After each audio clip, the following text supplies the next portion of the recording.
ஆந்திர தேசத்தில் கேம்ப்பு.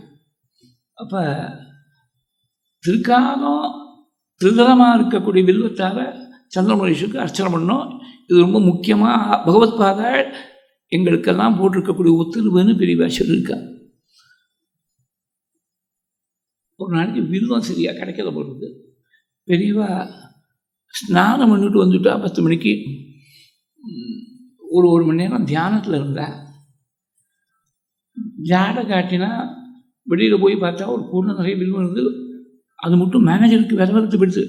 வில்வார்ச்சனை சரியாக நடக்கலைன்னா பிக்ஷை பண்ண மாட்டா பெரியவா. இது எத்தனை நாளைக்கு எப்படி பண்ண போகிறோமோ தெரியல. இந்த வட்டாரத்துலேயே எங்கே வில்வம் கிடைக்கிறதுன்னு தெரியல. போய் ஜாடை காட்டினா அங்கே போனால் ஒரு வெளியே கூட நிறைய வில்வம் இருந்து கொண்டு வந்தால் அன்றைக்கி சந்திரமௌலீஸ்வரர் பூஜை நடந்துடுச்சு. அப்புறம் மறுநாளும் அதே மாதிரி கூட நிறைய வில்வம் இருந்து 3 நாளைக்கு வந்தது வில்வம். 3ஆவது நாள் சாயங்காலம் மேனேஜரை கூப்பிட்டு, நீங்கள் ராத்திரி ஒரு ஸ்டூலை போடணுண்டோ சேரை போடணுண்டோ வாசலில் உட்காந்துருந்தோம், யார் கொண்டு வரவா வில்வத்தை பார்த்து கொண்டு வரவாட எனக்கு முன்னாடி கூப்பிட்டு வாங்கன்னு சொல்லி உத்தரவு பண்ணிவிட்டா தெரியவா. காலத்தால் ஒரு சீக்கிரமாக விடிஞ்சு ஒரு கொஞ்சம் நாள் ஆகிருக்கும். ஒரு 10-12 வயசு 13 வயசு இருக்கும் ஒரு பையன். பிராமண பையன் இல்லை, பிராமண பையன். அவன் கொண்டு வில்வத்தை வச்சுக்கிட்டு ஓடி போகிறதுக்கு பிரயத்னம் பண்ணான். அவரை கூப்பிட்டா மேனேஜர். அப்போ 3 நாளாக நீ தான் வில்வம் இல்லையா? ஆமாம், நான் மாடு மேய்க்கக்கூடிய இடையர்களை சேர்ந்தவன். எங்கள் அம்மா கிடையாது.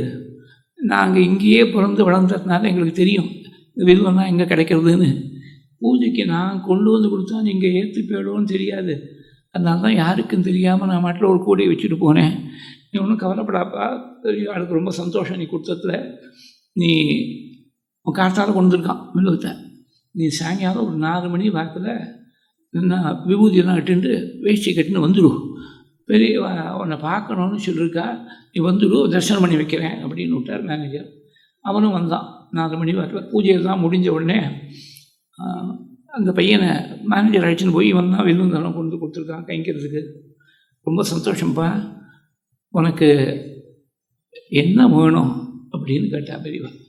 12 வயசு பையனாக இருந்தால் என்ன சொல்லுவான், ஏதாவது நல்லா சாப்பிட்டா தேவையில்லை, புது சட்டை கட்டை போட்டுனா தேவையில்லை. அது அந்த பையன் அதை தான் கேட்கல. அவனுக்கு புரந்தர கேசபுலுன்னு பேர். அந்த பையனுக்கு புரந்தர கேசபுலுன்னு பேர். ஆந்திர தேசமும் உகாரத்தோடு முடியும். எங்கள் அப்பா சில கீர்த்தனைகள்லாம் சொல்லி கொடுத்துருக்க. நான் தியாகராஜ சுவாமி கீர்த்தனைகள் தான் பாடணும், பெரியவனுக்கு முன்னாடி பாடணும்னா. சரி பாடுன்னு சொல்லி 1 மணி நேரம் கேட்டா, பாட்டெல்லாம் கேட்டா. 2 விஷயம் சொன்னீங்க. ஒரு விஷயம் நீ பாடி நான் கேட்டுவிட்டேன். இன்னொரு விஷயம் நான் இப்போ சொல்ல மாட்டேன். பெரியவா இந்த ஊரை விட்டு கிளம்புற போது நான் சொல்கிறேன். நான் அந்த பையன் சரி விட்டா. பெரியவா கொஞ்ச நாளில் கேம்ப் ஷிஃப்ட் ஆகிறது. ஏராளமான கூட்டம். அடுத்த கேம்ப்லேருந்து பெரியவாளை அழைச்சின்னு போகிறதுக்காக வந்திருக்கா. இந்த ஊரில் இருக்கிறவ எல்லாரும் பிரியறதுக்கு மனசு இல்லாமல் பிரியா விடை கொடுக்கறதுக்காக வந்திருக்கா. பெரியவா மேனார கிளம்பணும். அந்த பையனுக்கே கொஞ்சம் யோசனை. அன்றைக்கே நம்ம கேட்டிருக்கலாமோ, 2வது விஷயத்தையும் கேட்டிருக்கலாமோ தெரியல. ஏதோ கிளம்புறது சொல்கிறேன்னு சொல்லிவிட்டோம். இந்த கூட்டத்தை பார்த்தா கிட்டக்கவே நெருங்க முடியா தெரியல. ஆனால் பெரியவா மறக்கலை. ஜாடை காட்டி ஒருத்தர் அந்த பையன் எங்கேயோ கோடியில் நின்றுருக்கான், அழைச்சின்னு வர சொன்னான். 2வதாக ஒரு விஷயம் நான் கிளம்புற போது சொல்கிறேன்னு சொன்னீங்க, என்ன வேணும்னு கேட்டா பெரியவா. இந்த வில்வத்தை கைங்கறி பண்ணாலும் அதுக்கு என்ன பலன் பாருங்க. எனக்கு மோட்சம் வேணும்னு கேட்டேன். உனக்கு இப்படி கேட்கணும்னு எப்படி தோணித்துன்னு கேட்டேன். எங்கள் அப்பா சொல்லி கொடுத்துருக்கா, யாராவது மகான்கள் வரும்போது அவள்கிட்ட கேளுன்னு சொல்லி கொடுத்துருக்கா. அதனால உங்கள்கிட்ட கேட்டேன்னா. பெரியவா பதில் சொல்ல மௌனமாக அங்கீகாரம் பண்ணிட்டு பேசாமல் போயிட்டார். அந்த ஊரில் ஏதோ ஒரு ஜமீன்தார் அவள் கீழே வாழ்ந்த வேலை செஞ்சுட்ருக்கா பொருளுக்கு. அந்த பையனுக்கு நல்லது கெட்டது எதுவாக இருந்தாலும் மடத்துக்கு தந்தி அடிக்கணும். அந்த காலத்தில் தந்தி தான் ஃபாஸ்ட்டாக இருந்தது. தந்தி அடிக்கணும்னு உத்தரவு போட்டுவிட்டு பெரியவா கிளம்பி போயிட்டார். சில வருஷங்கள் கழித்து காஞ்சிபுரத்துலாம் இருக்கிறேன் பெரியவா. இப்போ மடத்துலேருந்து மேனேஜர் அங்கேருந்து வந்தார். ஒரு தந்தி வந்திருக்கு மடத்துக்கு. புரந்தர கேசபுலுன்னு மேனேஜருக்கு தெரியாது. இந்த முன்னாடி 10 வருஷம் முன்னாடி நடந்த சம்பவம் தெரியாது. அவர் யாரோ புரந்தர கேசபுலு ஏதோ ஒரு தந்தி வந்திருக்குன்னு, ரொம்ப உடம்பு முடியாமல் இருக்கான்னு தந்தி வந்திருக்குன்னு. உடம்பு முடியாதபடி இருக்கிறவோ தந்தி அனுப்பிச்சிருக்கா. தந்தி வந்து சேர்றதுக்குள்ளே முடிஞ்சு போயிடுது, கதை முடிஞ்சு போயிடுது. பெரியவா பேசாமல் கை காட்டிவிட்டு திருப்பி அனுப்பிச்சுட்டா மேனேஜரை. பக்கத்தில் குளத்தில் போய் பல முறை ஸ்நானம் பண்ணால் ஒவ்வொரு முறை ஸ்நானம் பண்ணி தர்ப்பணம் பண்ணிகிட்டே இருந்தா. பக்கத்தில் இருக்கிறவங்களுக்குலாம் ஒன்றும் புரியல. திடீர்னு எதுக்காக ஸ்நானம் பண்ணுறா, எதுக்காக தர்ப்பணம் பண்ணுறா? பெரியவாள்கிட்ட போய் யாரும் கேட்க முடியும், நீங்கள் எதுக்காக ஸ்நானம் பண்ணேன்னு கேட்க முடியுமா? கேட்டால் அவர் பதில் சொல்லணும்னு ஏதாவது அவசியம் உண்டா? ஆனால் எல்லாம் முடிஞ்ச அப்புறம் பெரியவாடே சொன்னான், நான் எதுக்காக இவ்வளோ ஸ்நானம் பண்ணேன், இத்தனை தர்ப்பணம் பண்ணேன்னு உங்களுக்கெல்லாம் தெரிஞ்சுக்கணும்னு ஆசையாக இருக்குது போல் இருக்குது. பொருளுக்கே சொல்லுவது நல்ல சுத்தாத்மாவான், அவன் வில்வ கைங்கரியம் பண்ணான் சந்திரமௌலீஸ்வருக்கு. என்கிட்ட வந்து உனக்கு என்ன வேணும்னு நான் தரேன்னு நானும் சொல்லிவிட்டேன். என்கிட்ட வந்து எனக்கு மோட்சம் வேணும்னு கேட்டுவிட்டான் அந்த பையன். அவனுக்கு இன்னும் சில ஜென்மாக்கள் பாக்கி இருந்தது. அந்த பாக்கி ஜென்மா ஒவ்வொரு ஜென்மாவையும் ஒரு ஸ்நானத்தால் கரைச்சேன்னா பெரிய பரமேஸ்வரத்தை கூட யாரும் செய்ய முடியும். இந்த சம்பவத்தை நான் ரொம்ப நாள் முன்னாடி ஒரு புஸ்தகத்தை படித்தேன், திரும்பி திரும்பி அழுதுருக்கேன். அதை நம்ம பிராமண குலத்தில் பிறந்து வேதாத்தியனம் பண்ணி சிவ பூஜை பண்ணி காயத்ரி ஜபம் பண்ணி என்ன பிரயோஜனம்? பெரியவாள்கிட்ட போய் இப்படி கேட்க தெரியாமல் போயிடுத்தேன். எனக்கு கடைசி ஜென்மாவாக இருக்கணும்னு பெரியவாள்கிட்ட கேட்க தெரியாமல் போயிடுத்தேன் அப்படின்னு நினச்சி வருத்தப்பட்டிருக்கேன். அதனால் பெரியவாளுடைய கருணை பாருங்கோ, என்றைக்கோ வில்வம் கொண்டு கொடுத்தாங்கிறதுக்காக அவனுக்கு ஜென்மாவே வராதபடி எப்படி அனுகிரகம் பண்ணிவிட்டான். இன்னொரு சமயத்தில் கல்கத்தாவில் இருக்கிற பெரியவாளுக்கு இந்த மாதிரி வில்வ கைங்கரியம் பண்ணால் ஒருத்தம். அவனுக்கு திடீர்னு பல வருஷங்களுக்கு அப்புறம் பகவான் அழைச்சின்னு விட்டார். அவனை ரொம்ப ஏழ்மை, அந்த குடும்பம் ரொம்ப ஏழ்மை. பெரியவா திடீர்னு வேற எங்கேயோ இருக்கா முகாம். இந்த மேனேஜரை கூப்பிட்டு அந்த வில்வ கைங்கரியம் பண்ணவனுடைய அட்ரஸ்ஸு பேர் எல்லாத்தையும் நோட் பண்ணி சொல்லியிருக்கா. அந்த காலத்தில் கம்ப்யூட்டர் தான் கிடையாது, ஏதோ ஒரு ரிஜிஸ்டர் மாதிரி அந்த பேரை தான் நோட் பண்ணி வச்சு சொல்லியிருக்கா. அவனுக்கு அந்த காலத்தில் ஒரு 500 ரூபாயோ 1000 ரூபாயோ அனுப்ப சொன்னான், அந்த அட்ரஸுக்கு அனுப்ப சொன்னான். அவன் தவறி போயிருக்கான். கர்மா பண்ணுறதுக்கு கூட வழி இல்லாமல் அந்த குடும்பம் கஷ்டப்பட்டுருக்கு.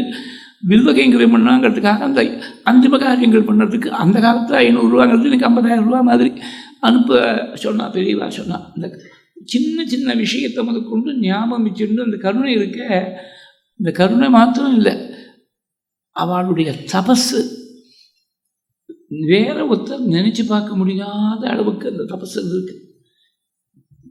இந்திரிய நிகிரகங்கிறது ரொம்ப முக்கியம், சன்னியாசிகளுக்கு ரொம்ப முக்கியம். புலனடக்கம்னு சொல்கிறோமோ, அது 2 விஷயங்கள் ரொம்ப முக்கியம். நைஷ்டிக பிரம்மச்சரியங்கிறது அது ஃபவுண்டேஷன், அது இருந்தால் தான் சன்னியாசத்தில் பிரவேசமே பண்ண முடியும். அதோடு கூட நாக்க ஜெயிக்கிறது, இது 2மே பெரியவா எந்த அளவுக்கு அனுஷ்டானம் பண்ணிருக்கான்னு நம்ம அதை நினச்சே பார்க்க முடியாது. பிரம்மச்சரியத்தை பற்றி சொல்கிறேன். பெரியவா ஒரு சுமார் 35 வயசு இருக்கும். அந்த காலத்து படங்கள், பெரியவா படத்தில் பார்த்தீங்கன்னா தழதழதான ஜம்முன்னு இருப்பாள். அது வந்து ஆகாரத்தால் வந்த புஷ்டி இல்லை, தபஸாக ஏற்பட்ட புஷ்டி. இடையாத்துங்குடி பெரியவாளுடைய அதிஷ்டானத்தில் அந்த மாதிரி ஒரு படம் இருக்குது. நான் ரொம்ப நாள் முன்னாடி எங்கள் பேருக்கிற போது புதுக்கோட்டையிலேருந்து இடையாத்துங்குடிக்கு போனேன். அங்கே மாத்தியானிக ஜபத்தை அங்கே பண்ணேன். பெரியவா சுமார் 35-40 வயசில் இருக்கிற போது இந்த ஒரு படம் அங்கே இடையாத்துங்குடி பெரியவா அதிஷ்டானத்தில் வச்சுருக்கா. இப்போ எப்படியோ தெரியாது, நான் ரொம்ப வருஷம் முன்னாடி போய் தரிசனம் பண்ணேன். மேனேஜரை கூப்பிட்டு பெரியவா திடீர்னு, இப்போ நான் எப்படி இருக்கேன் அப்படின்னு கேட்டேன். இங்கே எப்படி இருக்கேன்னு கேட்டால் பெரியவாள்கிட்ட என்ன சொல்ல முடியும்? மௌனமாக இருந்தார் மேனேஜர். தக்காளி பழமாட்டமாக இருக்கேனோ அப்படின்னு கேட்டால், அதுக்கு என்ன பதில் ஆமான்னு சொல்கிறதா இல்லைன்னு சொல்கிறதா, என்ன சொல்ல முடியும் பதில்? பேசாமல் இருந்தார். யௌவனத்தில் இருக்கக்கூடிய சன்னியாசி, தக்காளி பழமாட்டமாக இருக்கக்கூடிய சன்னியாசிகிட்ட தனியாக ஒரு ஸ்திரீ அனுப்பிச்சா என்ன அர்த்தம் அப்படின்னு ஷாட்டேடி விழுந்து. அப்போ தான் எதுக்காக இப்படி கேட்குறான்னு புரிஞ்சது மேனேஜருக்கு. முதல் நாள் என்ன இருக்குது, யாரும் ரொம்ப தாங்க முடியாத துக்கம். It is so delicate, so intimate. பெரியவாளை தவிர வேறு யார்ட்டையும் அந்த துக்கத்தை பகிர்ந்துக்க முடியாது.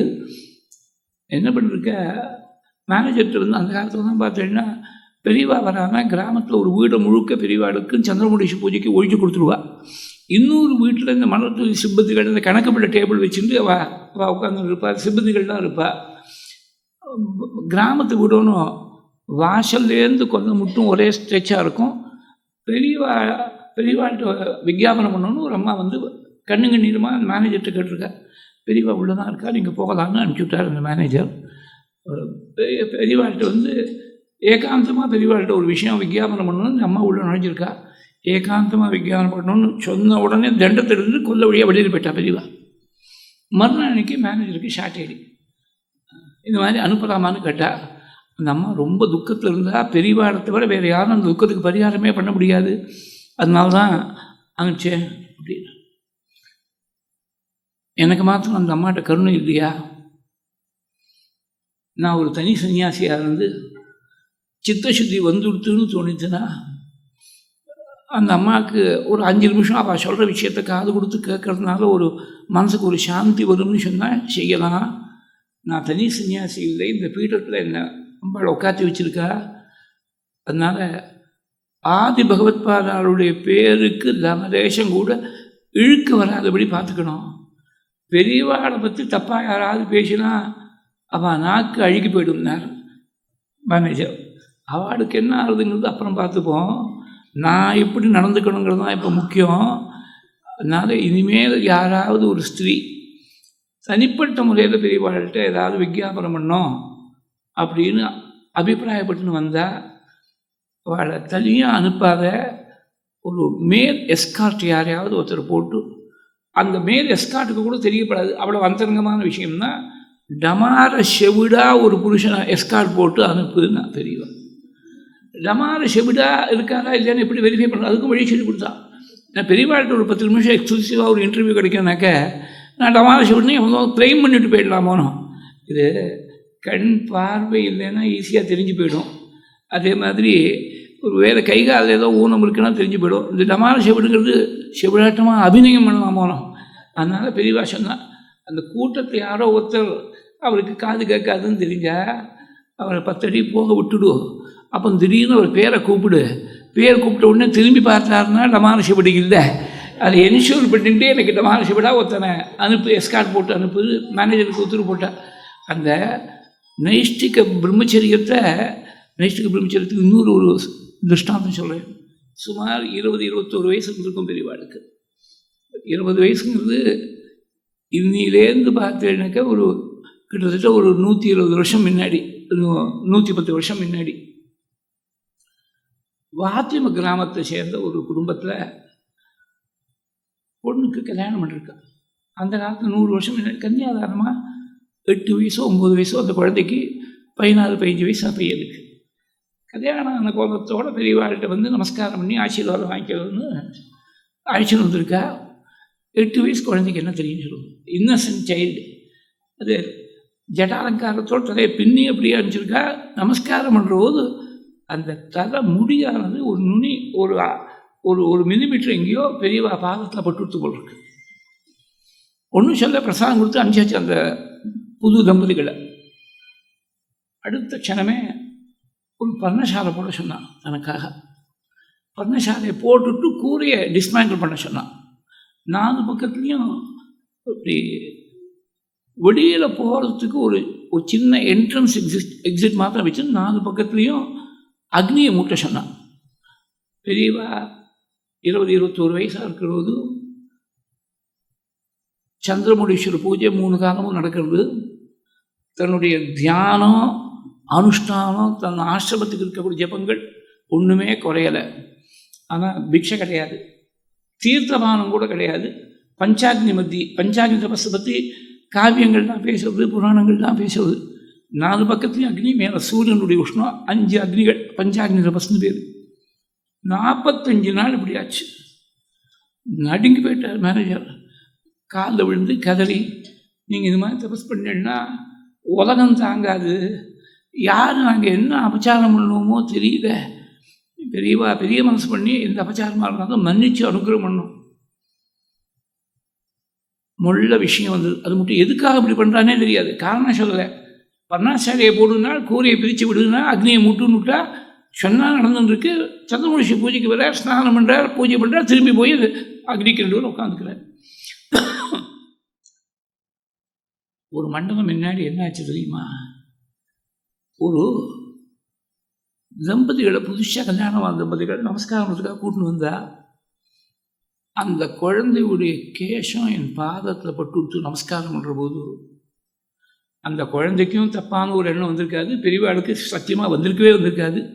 நான் சங்கராச்சாரியர்னு என்னை எல்லாரும் சொல்கிறா, நான் ஒரு சன்னியாசியாக இருந்து ஒரு ஸ்திரீயுடைய கேசம் மேலே பட்டு விடலாமா, அதுக்காக தான் நான் எனக்கே கொடுத்துட்ட தண்டனை இது அப்படின்னு நான் பெரியவா நடுங்கி போயிட்டா. எல்லாரும் ரொம்ப கெஞ்சி கூத்தாடி 45 நாள் கழித்து ஒரு டம்ளர் பால் குடிக்க முடியாது வச்சார் அந்த மேனேஜர். அப்புறம் தான் அந்த நியமத்தை பூர்த்தி பண்ணிட்டா. இந்த பிரம்மச்சரியம்னா நினச்சி பார்க்க முடியாத ஒரு லெவலில் அனுஷ்டானம் பண்ணிருக்கா. இது ஃபோட்டோகிராஃபிக் எவிடன்ஸ். இன்றைக்கி இருக்கிற ஃபோட்டோவெல்லாம் டிஜிட்டல் ஃபோட்டோகிராஃபியில் கட் அண்ட் பேஸ்டெல்லாம் நிறைய இருக்குது. அது ஃபோட்டோகிராஃப்ஸ் டோன்ட் லை அப்படிங்கிறது இன்றைக்கி இருக்கக்கூடிய ஃபோட்டோகிராஃப்ஸுக்கு சொல்ல முடியாது. அந்த காலத்தில் எடுத்த ஃபோட்டோகிராஃப்லாம் பார்த்தீங்கன்னா 1987-88 சம்ஸ்கிருத் காலேஜெல்லாம் தங்கியிருக்கிற போது ஒரு குடும்பத்தில் யாரோ ஒரு குடும்பத்தில் விசிட் போயிருக்கா பெரியவா. அந்த குடும்பம்னா எக்ஸ்டெண்டட் ஃபேமிலிஸ், அவளுக்கு அண்ணா தம்பிகள் அக்கா தங்க எல்லாரையும் கூப்பிடுவாள். பெரியவா வரானா எல்லோரும் வந்துடுவாள். ஒரு 50-60 பேர் ஃபோட்டோகிராஃபில் இருக்கா. அவள் அந்த பக்கம் இருக்கானா, பெரியவா இந்த பக்கம் திரும்பி பார்த்துட்டு இருக்கா. பெரியவா அவள் திருஷ்டியே அந்த பக்கம் இல்லை, எங்கேயோ இருக்குது. அவளுடைய ஸ்மரணம், அவளுடைய தியானம் எங்கேயோ இருக்குது. வெளிப்படையாக அந்த சரீரம் ஏதோ இந்த உலகத்தில் சஞ்சாரம் பண்ணதே தவிர மனசு வேறு எங்கேயோ இருந்திருக்கு. இது அந்த ஃபோட்டோகிராஃப் பார்த்தாலே தெரியும், அந்த மாதிரி இருந்திருக்கு. பெரியவா இந்திரிய நிகிரகத்துடைய ஒரு எபிட்டோமாக இருந்தாங்கிறதுக்கு இன்னொரு திருஷ்டாந்தம் சொல்கிறேன். அந்த காலத்தில் தான் சின்ன வயசில் அன்னபிக்ஷை பண்ணியிருந்த காலம். நாம் தான் ரொம்ப லேட்டர் இந்த லைஃப் தான் பெரியவாளை பார்த்தோம். வெறும் வாழைப்பூ குருத்தையோ இல்லை வெறும் பொரிய சாப்பிட்டு இருக்கக்கூடிய காலத்தில் தான் நாம் பார்த்தோம்னு சொன்னாக்க, இப்போ இங்கே எல்லாருமே சீனியர் சிட்டிசன்ஸாக இருக்கிறதுனால நாம் சொல்கிறோம். இந்த அடுத்த ஜென்ரேஷனும் அதை கூட பார்த்துக்கிறதுக்கு அவளுக்கு சான்ஸ் இல்லை. நம்ம வயசில் இருக்கிற வாழ்க்கை அதை பார்த்துக்கிறதுக்கு சான்ஸ் உண்டு. அதுக்கும் 2 ஜென்ரேஷன் முன்னாடி சொல்கிற பெரியவா அன்னபிக்ஷை பண்ணியிருந்த காலத்தில் ஒரு பிரம்மச்சாரி பையன் பெரியவாளுக்கு பிக்ஷா கைங்கரியம் பண்ணியிருந்தோம். ஒரு நாளைக்கு பிக்ஷையெல்லாம் பண்ணி வச்சாச்சு, தயார் பண்ணி சமைச்சு வச்சாச்சு.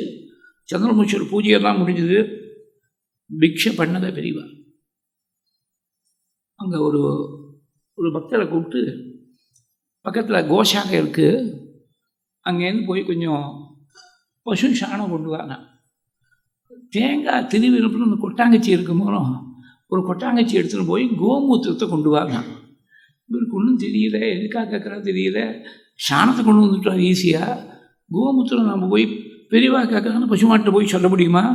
அது கோமூத்திரத்தை விசர்ஜனம் பண்ணுவேன். அந்த சமயத்தில் நீ கொடுக்குன்னா போனால் கரெக்டாக ஒரு விசர்ஜனம் பண்ணிட்டு அந்த கொட்டாங்கச்சியில் கோமூத்திரத்தை பிடிச்சி கொண்டு வந்தார். ஒரு நெல்லிக்காய் அளவுக்கு அந்த சாணத்தை பசு சாணத்தை வாயில் போட்டுட்டா பெரியவா. இன்றைக்கி தான் பிக்ஷைன்னு விட்டார். இந்த கொட்டாங்கச்சியிலேருந்து கோமூத்திரத்தை குடித்தா இன்றைக்கி தான் தீர்த்தபானம்னு விட்டார்.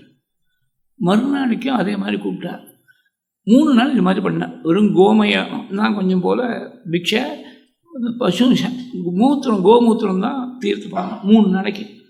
இதை ஒரு கிராமத்துக்கு பேர்க்கிற போது வாத்திம கிராமம்னு ஞாபகம். இங்கே ஒருத்தர் வந்து சொன்னேன், பெரியவாளுக்கு கொட்டாங்கச்சியில் கோமூத்திரத்தை கொண்டு கொடுத்து எங்கள் அப்பா தான் அப்படின்னு சொல்லி எனக்கு I got a direct confirmation from is immediate hair. அவருடைய புள்ள வந்து என்கிட்ட சொன்னேன். இந்த பிரம்மச்சாரி பையன் தினம் பிக்ஷை தயார் பண்ணி வைக்கிறான், சாப்பிடல பெரியவா. நாம் என்ன அபச்சாரம் பண்ணோம் தெரியல. ரொம்ப ஆடி போயிட்டான். மேனேஜர்கிட்ட போய் 3ஆவது நாள் அவனுக்கு தாங்க முடியல. நான் என்ன அபச்சாரம் பண்ணாலும் பெரியவா மன்னிக்கணும், நீங்கள் ஏதாவது சொல்லி ஏற்பாடு பண்ணும்போது மேனேஜர்கிட்ட போய் எழுதான்.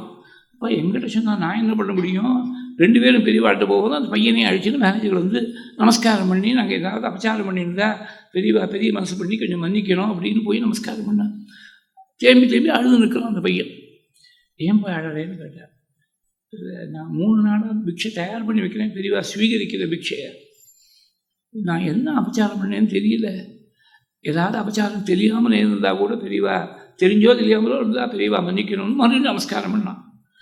நீ ஒன்றும் தப்பு பண்ணலையேப்பா, ஆறுதலாக சொன்னேன். நீ ஒன்றும் தப்பு பண்ணலேன்னு என்கிட்ட சொல்கிறேன், ஆனால் பெரியவா பிக்ஷையை ஸ்வீகரிக்கிறிய. நான் பண்ணின தப்புக்கு நீ என்ன பண்ண முடியும்? என்ன இருக்குது? 3 நாள் பிக்ஷை பண்ணலையோனோ, 3 நாள் முன்னாடி 4 நாள் முன்னாடி நீ என்ன பண்ண பிக்ஷைக்குன்னு கேட்டார். ஏதோ கீரை மசியல் பண்ணியிருக்கான். அன்ன பிக்ஷை பண்ணுறது காலம். அதுக்கு முதல் நாள் என்ன பண்ணேன்? கீரை மசியல்.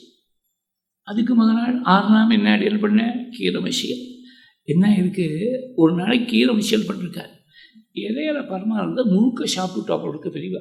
இன்னும் சரி, பெரியவாளுக்கு இது பிடிச்சிருக்குன்னு நினச்சின்னா 2வது நாளும் கீரை பண்ணிருக்கான் அந்த பையன். அன்றைக்கும் சாப்பிட்டுட்டா இலையில போட்டதை. 3வது நாளும் கீரையை பண்ணிவிட்டா சாப்பிட்டுட்டா. 4வது நாள்லேருந்து 3 நாளைக்கு பிக்ஷையே பண்ணல பெரியவா. நீ மாட்டில் என்ன பண்ணிவிட்ட, நீ பரமாறின, நானும் சாப்பிட்டுவிட்டேன் முழுக்க, எனக்கு பிடிச்சிருக்குன்னு நினச்சின்னு 3 நாள் சேர்ந்தாப்பில் கீரையை பண்ணிவிட்டேன். 3 நாள் நான் சாப்பிட்டுட்டேன். நீ என்ன பண்ணுவேன், நல்ல எண்ணத்தோடு பாவம் பெரியவாளுக்கு கீரை பிடிச்சிருக்க போல் இருக்கு அப்படின்னு நினச்சிட்டு எங்கேயாவது யார்ட்டையாவது பேச்சுவார்த்தையில் பெரியவாளுக்கு கீரை பிடிக்கும் அப்படின்னு சொல்லி வச்சுருவேன். அப்புறம் மடத்துக்கு வரவா எல்லாரும் ஆளுக்கு ஒரு கொத்து கீரை எடுத்துன்னு வருவா. யாராவது இந்த சங்கராச்சாரிய சுவாமிகளுக்கு நாக்கு கீரை கூட கேட்குறதோ அப்படின்னு யாராவது சொல்லுவா. என்னை பற்றி அவள் என்ன வேணால் சொல்லிட்டு போட்டோம், அதை பற்றி நான் கவலைப்படல. சங்கராச்சாரியன்னு சொல்லும்போது ஆதி ஆச்சாரியால் போய் சேருவது. நான் பண்ணக்கூடிய காரியத்தால் ஆதி ஆச்சாரியால் பகவத் பாதாளுக்கு ஒரு அவதூறு வரும்படியாக நான் நடந்துக்கப்படாது. நினச்சி பார்க்க முடியுமா? என்ன ஒன்றும் பஞ்சபட்ச பரமானம் இல்லை. ஸ்வீட் பண்ணால் அது அபூர்வமான ஒரு விஷயத்தை தயார் பண்ண சாதாரண ஒரு கீரை மசியல். இந்த கீரை மசியலில் கூட தான் சாப்பிட்டதுனால ஒரு தனக்கு அந்த ஒரு பிரியம் வந்திருக்குன்னு யாருக்கும் எண்ணம் வரப்படாது, தனக்கும் அந்த மாதிரி தோணப்படாதுன்னு சொல்லிவிட்டு 3 நாள் கீரை சாப்பிட்டால் 3 நாளைக்கு பிக்ஷை பண்ணல. நாக்கை எப்படி ஜெயிச்சு வச்சுருக்கா பெரிய. இன்னொரு சமயம் 10 நாள் சேர்ந்தாப்புல பிக்ஷை பண்ணல. ஒத்துக்கும் ஒன்றும் புரியல, ஏன் பிக்ஷை பண்ணாமல் இருக்கான்னு ஒன்றும் புரியல. 11வது நாள் முள்ள சொல்கிறா. 10 நாள் முன்னாடி சந்திரபூடேஸ்வருக்கு நைவேத்தியம் அதுக்கு சக்கரை பொங்கல் கொண்டு வச்சுருக்காப்புறவுக்கு. நைவேத்தியம் நாம் பார்க்க முடியாது, திரையை போட்டுவிடுவா. பெரியவாளுக்கு தெரியுமா, உனக்கு கொண்டு பாத்திரத்தை வைக்கிறபோது சக்கரை பொங்கல் நன்னா இருக்குது போல் இருக்கேன்னு நினச்சுட்டாலாம் ஒரு நிமிஷம். அதனால் 10 நாள் பிக்ஷை பண்ணல. அந்த எண்ணம் கூட வரப்படாது, நன்னா இருக்குது இந்த பதார்த்தம்னு எண்ணம் கூட. இந்திரிய நிற்கிறதுனா நினச்சே பார்க்க முடியாத ஒரு லெவலில் கொண்டு அனுஷ்டானம் பண்ணிவிட்டா பெரியவா. அவளுடைய தபஸானது அதனால்தான் இன்றைக்கும் பெரியவாளை பற்றி நினைச்சாலே கண்ணில் ஜனம் வருது, அனுஷ்டானம் பண்ணணும்னு தோன்றுறதுன்னா அவளுடைய தபஸு அப்படி ஒரு தபஸு இருந்திருக்கு. அந்த தபஸானது உலகத்துக்கு முழுக்க ஒரு பெரிய ரட்சையாக இருந்திருக்கு. எல்லா மதத்தை சேர்ந்தவாளையும் மனசை போய் கவர்ந்திருக்கு, நாஸ்திகர்களை முதற்கொண்டு கவர்ந்திருக்கு. இஸ்லாமிய மதத்தை சேர்ந்த ஒருத்தர் பெரியவாள்கிட்ட வந்து நமஸ்காரம் பண்ணி என் பத்னியை கூட்டின்னு வரணும், தரிசனத்துக்கு கூட்டின்னு வரலாமான்னு கேட்டாலாம். உன் பத்னி கோஷாஸ்திரி இல்லையான்னு கேட்டிருக்கா பெரியவா. இந்த ஹிஜாப்னு சொல்கிறாளோன்னு இப்போ அவளுக்கு சம்பிரதாயமாக அவள் ஸ்திரீகள் எல்லாரும் இந்த முகத்தை மூடின்னு தான் வரணும். பாக்கி இருக்கிறவாளுக்கு தான் கோஷாஸ்திரி, பெரியவாளுக்கு இல்லைன்னு விட்டார் அவர். ஏன்னா உங்களை நான் வேறு மதத்தை சேர்ந்த ஒரு மத குருவாக பார்க்கல, உங்களை பார்க்குறது அல்லாவை பார்க்குற மாதிரி இருக்குது. எனக்கு பத்னியை கொண்டு வரதுக்கு அனுமதி வேணும்னு கேட்டார். அதே மாதிரி ஒரு சமயம் ஒரு புத்த பிக்ஷு வந்துட்டு போனார். புத்த பிக்ஷு வந்துட்டு காதோடு ஏதோ சொல்லிட்டு போயிட்டார். அவருக்கு கிட்டக்க காதோடுனா காதோடு அப்படி இல்லை, அந்த கிட்டக்க வந்து யாருக்கும் கேட்காதபடி ஏதோ சொல்லிட்டு போயிட்டார். இவர் என்ன சொல்லியிருக்கார் பெரியவாழ்கிட்ட அப்படின்னு பக்கத்தில் இருக்கிற வாழ்க்கெல்லாம் தெரிஞ்சுக்கணும்னு ஒரு க்யூரியாசிட்டி. பெரியவாழ்கிட்ட போய் என்ன கேட்கறது, பெரியவாழ முள்ள அவாடா சொன்னாதான் உண்டு. இந்த புத்தர் சொன்னது சரியில்லையே நான் சொல்லிட்டு இருக்கேன், ஒன்றும் ஆதிசங்கர பகவத் பாதா சொன்னார்னு. அந்த புத்தரையே எங்கிட்ட பார்க்குறேன்னு அவர் சொல்லிட்டு போயிட்டார் அப்படிங்கிற பெரியவா. நாஸ்திகவாதம் பண்ணக்கூடிய பார்ட்டி தலைவர் ஒருத்தர் அந்த காலத்தில் ப்ரீ இண்டிபெண்டன்ஸ் டேஸில் மேடை ஏறி தெய்வம் கிடையாதுன்னு சொல்லிட்டு இருக்கான். அவள் குடும்பத்தோடு பெரியவா தரிசனத்துக்கு வந்திருக்கா. அவருடைய ஒரு மணல் பரப்பில் பெரியவா நின்றுட்டு ஏதோ பேசின்னு இருக்கா. பெரியவா கிளம்பி உள்ளே போன உடனே அந்த இடத்துலேருந்து செமெண்டட் ஃப்ளோர் இல்லை, மண்ணாக இருக்குது. அந்த மணலை எடுத்து தன்னுடைய புடவை முந்தானியில் கொஞ்சம் முடிச்சுருந்தா. அந்த அம்மா முடிச்சு போட்டுண்டா. பக்கத்தில் இருக்கிறவாள்லாம் கேட்டால், உங்கள் புருஷன் தெய்வம் கிடையாதுன்னு சொல்கிறார் மேடையில் ஏறி, நீங்கள் வந்து இந்த சாமியாருடைய பாதத்தூளி எடுத்து போடுற, இது எங்கள் குடும்பத்துக்கு முழுக்க இந்த பாதத்தூளி தான் ரக்ஷன்னு சொல்லிவிட்டு போயிட்டு. அதாவது தெய்வம் கிடையாதுன்னு சொன்னவா கூட பெரியவாளை மாத்திரம் ஒத்துண்டா. தெய்வத்தை நாங்கள் ஒத்துக்கத, ராமர் கிடையாதுன்னு சொல்கிறவாள்னா ராம ராஜ்யத்தை ஐடியல் ராஜ்யமாக ஒத்துக்கிற மாதிரி பெரியவாளை மாத்திரம் நாங்கள் ஒத்துக்கிறோம். நாஸ்திகர்கள் எல்லாரும் ஒரே மாதிரி. இது வித்தியாசமே இல்லாமல் இருக்க. வைஷ்ணவ சிம்மமாக இருந்த பிரதிபாதி பயங்கர அனங்கராச்சாரிய சுவாமிகள்னு இருந்தார் காஞ்சிபுரத்தில். நான் தரிசனம் பண்ணிருக்கேன் ரொம்ப முன்னாடி, ஒரு 40 வருஷம் முன்னாடி அங்கே பிரவச்சனத்துக்காக இருந்த பொழுது அவரை போய் தரிசனம் பண்ணிருக்கேன். அவர் வைஷ்ணவ சிம்மம் தான். பையனும் அத்தாரிட்டியாக இருந்தார். பெரியவாளோடு நடந்து போகிற பொழுது வயல் வழியாக கீழே தான் ஜலமாக இருக்குது. இவர் கூட வரார். தேவரீர் வைஷ்ணவ சம்பிரதாயத்தில் நீங்கள்னு சொல்ல மாட்டார், தேவரீர் தான் சொல்லுவாள். தேவரீர் ஒரு நிமிஷம் நிற்கணும் அப்படின்னு பிரார்த்திச்சுட்டேன். சரி நின்றுட்டா பெரியவா. எதுக்காக நிற்க சொன்ன அடுத்தாப்பில் என்ன பண்ணால் பெரியவா பாதம் பட்ட அந்த தீர்த்தத்தை எடுத்து சிரத்தில் புரோக்ஷனம் பண்ணிட்டாங்க. இது சாட்சாத் ஸ்ரீமன் நாராயணனுடைய பாத தீர்த்தம். அவள் சம்பிரதாயத்தில், வைஷ்ணவ சம்பிரதாயத்தில் இந்த ஸ்மார்த்த சன்னியாசிகளையே ஒத்துக்கலை. ஏன்னா அத்வைத பரம்பரையில் வந்த சன்னியாசிகளுக்கு நம்ம சம்பிரதாயத்தில் சிக்கியும் கிடையாது, யஜ்ஞபீதமும் கிடையாது. அதனால் இந்த மாதிரி சன்னியாசிகளை பார்த்தா உடனே வஸ்திரத்தோடு ஸ்நானம் பண்ணணும்னு இருக்குது அவள் சம்பிரதாயத்தில். ஆனால் இவர் சாட்சாத் நாராயணா பார்க்க நாராயணனுடைய பாத தீர்த்தம்னு எடுத்து புரோக்ஷனப்பட்டார். இந்த மாதிரி எந்த சம்பிரதாயத்தை சேர்ந்தவாளாக இருந்தாலும், எந்த மதத்தை சேர்ந்தவாளாக இருந்தாலும், எந்த மதத்தையும் ஒத்துக்காத நாஸ்திகனாக இருந்தாலும் பெரியவாளை மாத்திரம் ஒத்துண்டார். சர்வ வேதாந்த சித்தாந்த சம்மதராக பெரியவா அப்படி இருந்திருக்கா. அந்த பெரியவாளுடைய ஒரு தபஸை பற்றி இன்னும் கொஞ்சம் சொல்லணும். அவள் தபஸுனாக்க எதெல்லாம் சாஸ்திரங்கள்கிட்ட சொல்லியிருக்கோ, ஸ்தித பிரஜனுக்கு லட்சணாக ஞானிக்கு என்னெல்லாம் லட்சணம் சொல்லியிருக்கோ அந்த லட்சணங்களை எல்லாம் தானே அனுஷ்டானம் பண்ணி காட்டினான். ட்ரிப்ளிகேன் பெரியவான்னு ஒரு பெரிய மகான் இருந்தார். ட்ரிப்ளிகேன்லேயே இருந்தார். 2004 குருவாயூர் பஞ்சனத்தில் போய் சேர்ந்தார். அவளுக்கு சரீரம் ரொம்ப பாதியாக இருந்தது. கடைசி 2 வருஷம், அதாவது 2002, 2003 2 வருஷங்களும் வியாச பூஜை உட்காந்து பண்ண முடியல.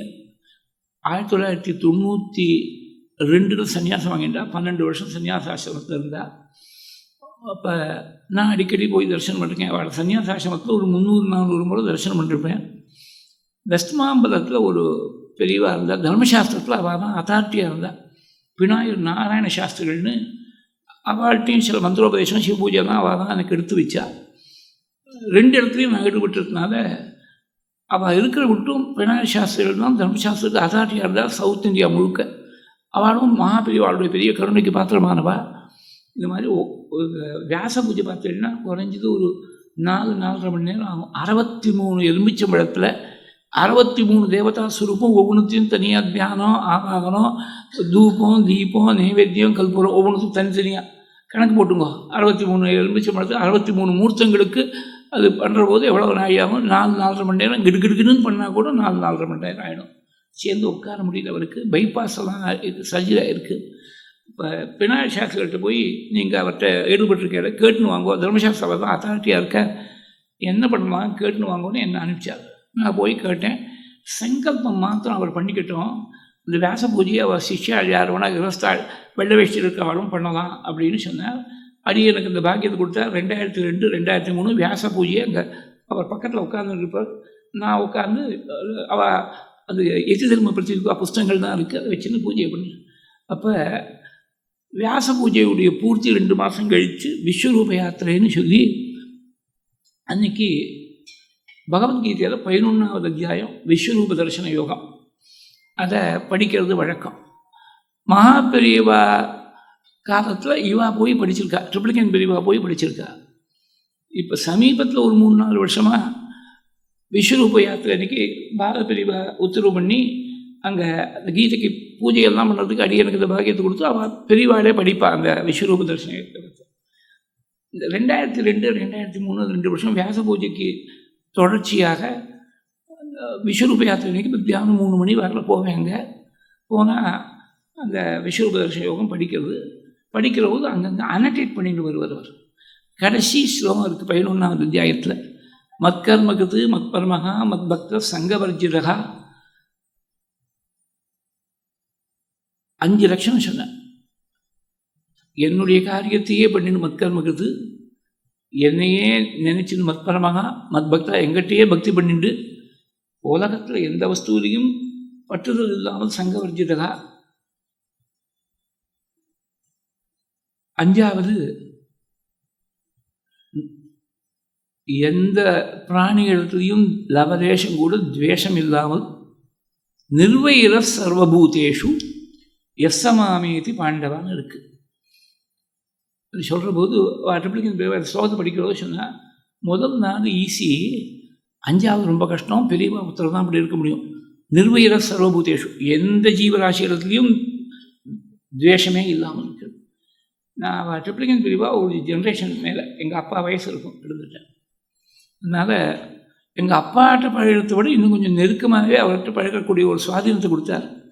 நான் சிரிச்சுன்னே சொன்னேன், முதல் 4 ஈஸியாக இருக்குது, 5வது கஷ்டம்னு பெரியவா சொல்கிறேன், எங்களுக்கு 5மே கஷ்டமாக தான் இருக்குது எங்களுக்கு அப்படின்னு சொன்னேன். அந்த 5வதுக்கு நிர்வீர சர்வபூதேஷுங்கிறதுக்கு சொன்னேன். பெரியவா ஒருத்தர் தான் அப்படி பண்ணியிருக்க முடியும். ஒருத்தர் என்ன பண்ணார், ஒரு புஸ்தகம் எழுதினேன். இது ட்ரிப்ளிகன் பெரியவா என்கிட்ட நேரேட் பண்ணது. இந்த காஞ்சி மட்டமே பகவத்பாதார் ஸ்தாபனம் பண்ண மட்டம் கிடையாது அப்படின்னு ஒரு புஸ்தகத்தை எழுதி பெரியவாள்கிட்ட கொடுத்துருக்காரு. அந்த புஸ்தகத்தை பெரியவா ஒன்றும் சொல்ல, உனக்கு இந்த புஸ்தகம் எழுதணும்னு தோணித்தோ இவ்வளோதான் கேட்டாலாம். ஏதோ பிரசாதத்தை கொடுத்து அனுப்பிட்டு, பெரிய சம்ஸ்கிருத வித்வானவர். அவருக்கு கொஞ்ச நாள் கழித்து ஒரு பெரிய ஒரு இடியாட்டமாக ஒரு பெரிய சிரமம் வந்துடுத்து. ஒரே புள்ள அகாலத்தில் தவறி போயிட்டோம். வடக்கில் எங்கேயோ இருக்கிற போது காசியிலையோ எங்கேயோ அந்த குழந்தைக்கு கர்மானந்தம் இருக்குது. தகவல் தெரிஞ்ச உடனே பல பேர் பந்துக்கள்லாம் இங்கேருந்து அங்கே போனான். அவருக்கு ஒரு ஆறுதல் சொல்கிறதுக்காக தீட்டு இல்லாதவா யாரோ பெரியவாள்கிட்ட இந்த விஷயத்தை சொல்லிவிட்டா, இது மாதிரி அவருக்கு புத்திரசோகம் வந்துடுச்சு. பெரியவா ரொம்ப கருணையோட, புத்திரசோகம் யாருக்கும் வரக்கூடாது, அவர் நன்னா சம்ஸ்கிருதம் நன்னா தெரிஞ்சவர், பாகவதத்தை நான் சொன்னேன்னு படிக்க சொல்லுங்கோ, அவருக்கு மனசாந்தி வரும் அப்படின்னு பெரியவா சொல்லி அனுப்பிச்சார். அப்படியே போய் இந்த யார் பெரியவாள்கிட்ட ரிப்போர்ட் பண்ணாலோ அவள் திரும்பி போய் அவர்கிட்ட சொன்னான். அழுதுட்டார் அவர். நான் பெரியவா கிடையாது, மடமே கிடையாதுன்னு புஸ்தகம் எழுதினேன். எனக்கு இடிகாட்டமாக ஒரு கஷ்டம் வரும்போது எனக்கு ஆறுதலுக்கு பாவதம் படின்னு சொல்லியிருப்பா பெரியவா. 13 நாள் காரியம் முடிஞ்சது. அடுத்த ட்ரெயினை பிடிச்சார். நேராக in the words of the English poet, those who came to scoff remain to pray. நேராக சரணாகிரி தான் பெரியவாளுடைய சரணத்தில். கொஞ்சம் கூட தான் கிடையாதுன்னு எழுதியிருக்கார். ஃபவுண்டேஷனில் வேரில் அடிவேரில் கையை வச்சுருக்கார். அதை கொஞ்சம் கூட மனசில் பாராட்டாமல் அவருக்கு ஒரு ஆறுதல் சொல்லணும்னு கொஞ்சம் கூட விரோதி பாவமே இல்லாமல் எல்லாத்தையும் ஒரே மாதிரி இருந்தது. பெரியவா ஒருத்தர் தான் அப்படி இருக்க முடியும். அத்வேஷ்டா சர்வபூதானாம்னு ஆரம்பித்து ஒரு 8 ஸ்லோகங்கள் 12வது அத்தியாயத்தில் பக்தி யோகத்தில் இருக்குது கீதையில்.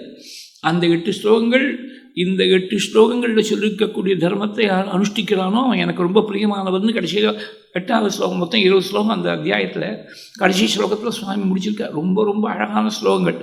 அழகு அனுஷ்டிக்கணுமே, அழகு ஸ்லோகம் அழகாக இருக்குது. அது அத்வேஷ்டா சர்வபூதானாலும் பெரியவா தான் அப்படி இருந்திருக்கா. இன்னொரு சமயம் என்ன எடுத்து அவளுக்கு இந்த யார்த்தையுமே விரோதி பாவமே இல்லாமல் பெரியவா ஒருத்தர் தான் அப்படி இருந்திருக்க முடியும்.